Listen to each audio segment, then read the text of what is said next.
Macbeth. King Duncan of Scotland was worried. He paced the long stone corridors of Dunsinane Castle, hoping for good news. His brave soldiers were fighting a battle against an army who wanted his throne, and there was a real danger they might win. Suddenly, the king's son, Malcolm, burst into the throne room. "Father, I have news from the battlefield. We have won." The king couldn't believe his ears. "Victory? But we were outnumbered. How did this happen?" "It was Macbeth, father," said Malcolm. "He led the men. If it wasn't for him, who knows what might have come to pass." King Duncan was relieved beyond belief. He called for a messenger to ride out to the battlefield and let Macbeth know that his courage and bravery would be rewarded. He would make this fine soldier a lord with a castle and give him the title of Thane of Cawdor. Meanwhile, Macbeth and his best friend Banquo were riding back over the misty moor in the dim light of the afternoon. It had been a battle like no other, but they were pleased with their victory. As if by magic, 3 figures appeared from the fog. "Who are you?" shouted Macbeth. "Speak or be cut down!" As the air around them cleared, Macbeth and Banquo could see that the figures were 3 old hags. They knelt before the 2 men and shouted with shrill voices, "Hail Macbeth, Thane of Cawdor and future King of Scotland!" And then they disappeared. "Macbeth, did you see that, or am I completely losing my mind?" said Banquo. "Oh, I saw them all right," said Macbeth. "But they have me confused with someone else. I'm not Thane of Cawdor, and I shall never be King of Scotland." They walked on a little while longer, when the sound of hooves echoed through the mist.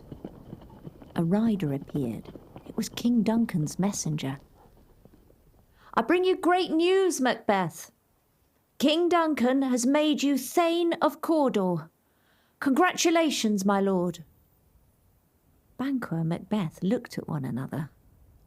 This was what the 3 hags had said, but how could they know?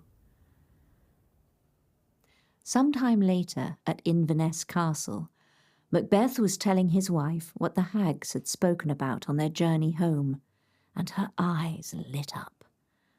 Lady Macbeth was the kind of person who always wanted more. "If you are to be king, then there is one person standing in your way," said Lady Macbeth, her mind spinning with ideas. "No, I won't be king," said Macbeth. He wasn't in the habit of trusting strange witches who randomly turn up in the mist. "But, my darling, they were right about you being Thane of Cawdor," said Lady Macbeth. "So perhaps you will become king, too." "No," said Macbeth, "I serve King Duncan." "But, my darling, just think about it. To be king. Wouldn't that be something?" Macbeth couldn't deny that it would be thrilling to be king. He started to wonder how it might feel one day to rule Scotland. "You know, only one man stands in your way," said Lady Macbeth quietly. "What? You're saying I killed Duncan?" There was a silence.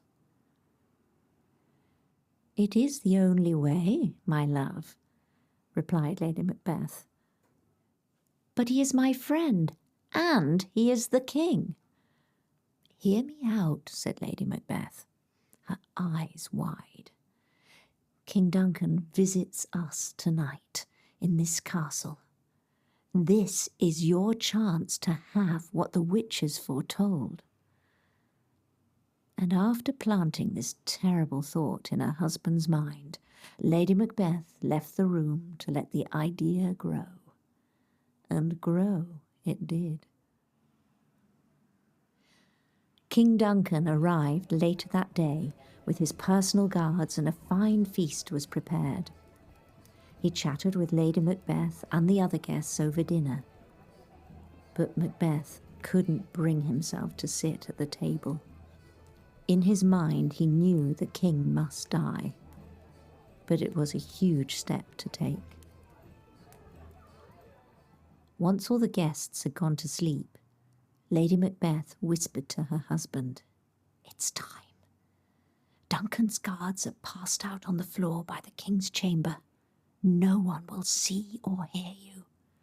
Now take this knife and do what needs to be done."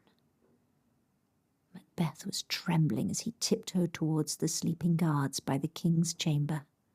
And there, ahead of him, so close he could touch it, was a knife floating in the air.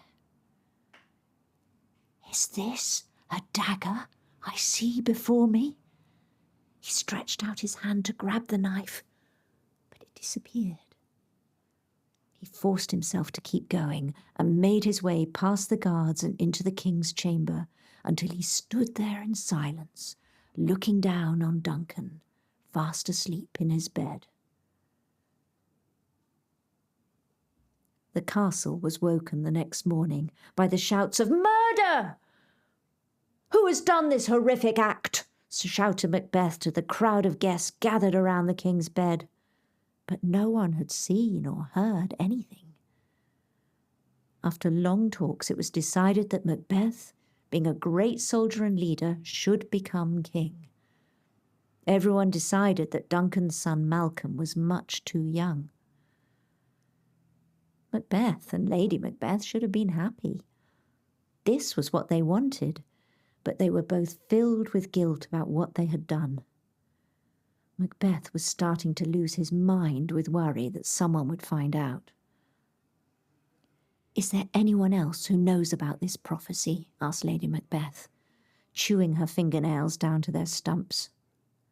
"Don't worry, I've got this under control," said Macbeth. He knew that Banquo had been with him on the moor when the hags foretold their future. He had a plan. 2 murderers arrived in secret at the castle. They had been hired by Macbeth to follow Banquo and his son Fleance on their riding trip and make sure they never made it back to the castle alive. Later that night, during the banquet, Macbeth looked up from his plate and saw there, at the head of the table, his friend Banquo, covered in mud and blood. Macbeth jumped from the table at this horrific sight and screamed at the top of his lungs. He pointed to his friend, who he thought had been murdered, but there he sat. Lady Macbeth stood up and tried to calm her husband. "My darling, whatever is the matter?" she asked, trying to calm him. "Do you not see Banquo at my table?" "My dearest," said Lady Macbeth, looking very worried, "that is an empty seat. Now come, you are tired." "You should be dead!" shouted Macbeth at the empty chair, and ran from the room with tears in his eyes. The guests left soon after, upset at what they had seen. Was the new king losing his mind? Once they were alone, Lady Macbeth scolded her husband. She called him weak for losing control, and the next morning he decided to find out more from the hags. He rode out at first light, surrounded by the morning mist. "Hags!" shouted Macbeth. "I need to know what is to become of me." As if by magic, the mist suddenly cleared and they appeared. "All hail, King of Scotland," they said together. Then the first spoke in a shrill voice like fingers on a blackboard. "Fear Macduff, the Lord of Fife." The second stepped forward and added, "Fear nothing until Birham Wood comes to Dunsinane Castle." And then the third spoke more quietly than the others, and Macbeth had to listen carefully. "Fear no man who is born of woman."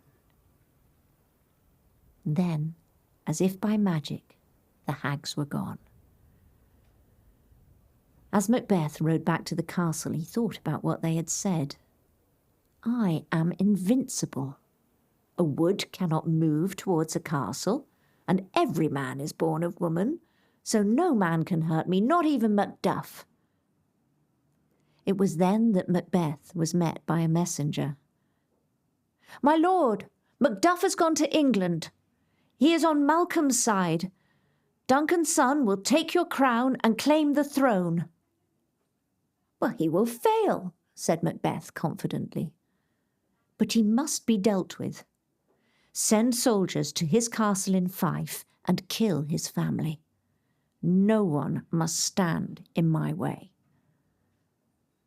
This terrible act was carried out, and on hearing that his wife and children had been killed by Macbeth's men, Macduff and Prince Malcolm set off for Dunsinane Castle with an army ready to fight to the death.